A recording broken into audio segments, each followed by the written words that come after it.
The fact that they just continue to up the ante within every single one of these new Mission Impossible movies is something to admire.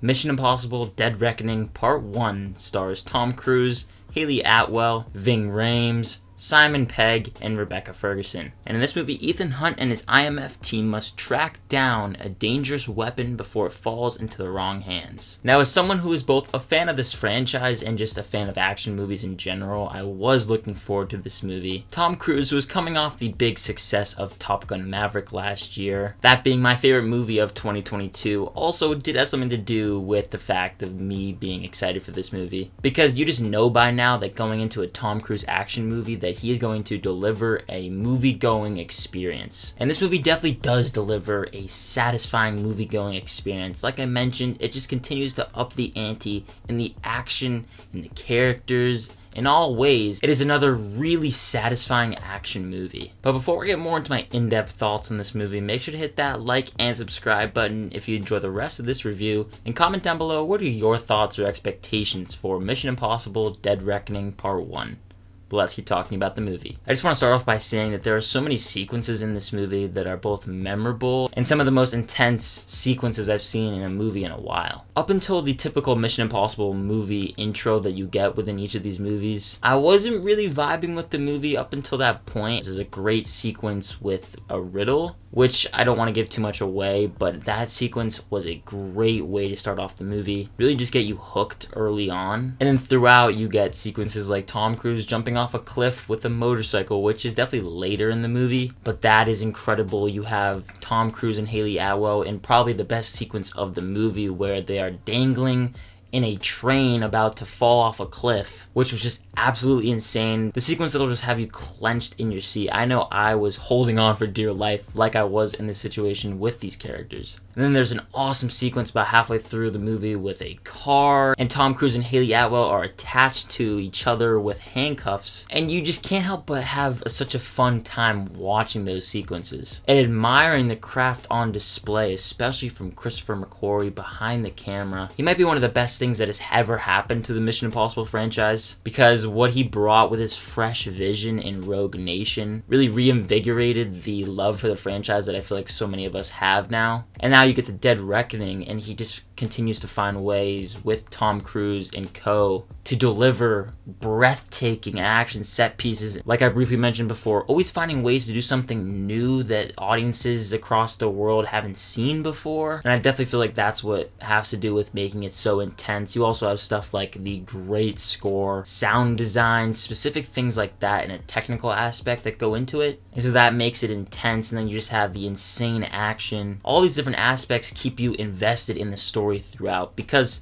throughout the movie, I will say that the story can definitely get repetitive, especially with Hayley Atwell and Tom Cruise's character. How Tom Cruise is always running after Hayley Atwell until the point in the movie where stuff starts to change. It just happens so many times that you can start to get a little annoyed. And something that I have gotten used to now with Mission Impossible movies, but it is something to point out, is that the story does get convoluted. Especially in this movie that has the most moving pieces that we've had now. What I mean by that, the characters, story elements, all the aspects are just on a huge level now, because there's so many different story elements with these new characters being introduced and also the older characters. And so those are some things to definitely point out within the story. But jumping off of Hayley Atwell and Tom Cruise, they have great chemistry. Something about Tom Cruise, the way that he's able to act off of all these women and having such great chemistry with each and every single one of them, at least in the Mission Impossible movies, I feel. It's incredible, and that just makes you even more invested. All the characters in this movie mesh really well together, except for maybe Pom Klementieff, who doesn't really have a role in this movie. She's barely even a character. They try to do something a little bit more with her later on in the movie, and it just kind of falls flat because there was no real build-up to it. The writing within her character is very poor. She doesn't have the biggest role in the movie, which is good because it's not that big of a deal in the grand scheme of it all. And she is basically just there to chase after our protagonist. I also thought that it was predictable in some ways with characters' fates. I'm not going to get into spoilers, but something happens early on with the character that I definitely knew wasn't really the truth. And then later on, when there's a sequence that's a pretty big moment in the movie, it's easy to predict what is going to happen, what is going to be the outcome of that sequence. sequence, and because of that, the impact isn't as strong as one would hope. But on the bright side, this movie does something really cool with the villain, I thought. Well, this isn't really a spoiler, but the villain of this movie is basically AI. And what makes that so cool is that it's so hard to both predict and also fight against. It's an interesting commentary on the world that we live in 2023. AI can have a mind of its own and how that manifests in different ways. It is scary because of how accurate it can feel in a lot of ways. But our characters fighting off against that leads to a lot of intense moments, like I've mentioned. And that conflict between the two sides is strong. And lastly, for a couple smaller nitpicks, some of the dialogue is a bit cringy. We've gotten to a point in this franchise where a lot of one-liners that are either going to really just get on your nerves or you're just going to be chuckling along with because it's an action movie. So if you can put up with things like that, it's not that big of a deal. But if it's something that is going to bug you, it's going to bug you here. And I do just think as a whole, this movie is a little long. I definitely felt the runtime later on in the movie.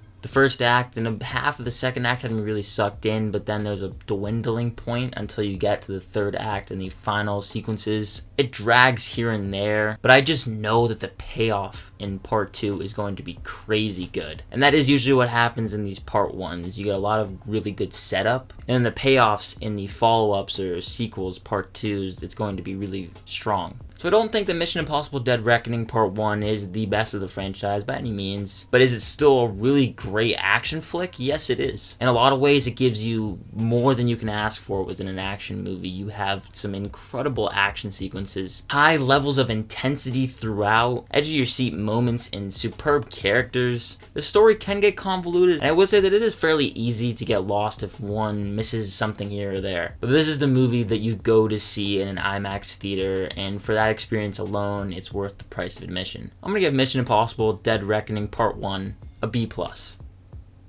It's a lot to take in, but I hope you guys enjoyed this one as much as I did, and be sure to let me know down below in the comment section if you've seen it, what did you think of it? I want to thank you so much for watching this review, and again, if you did enjoy it, make sure to hit that like and subscribe button, as well as that notification bell so you don't miss any further videos. And as always, look forward to more videos and reviews coming soon.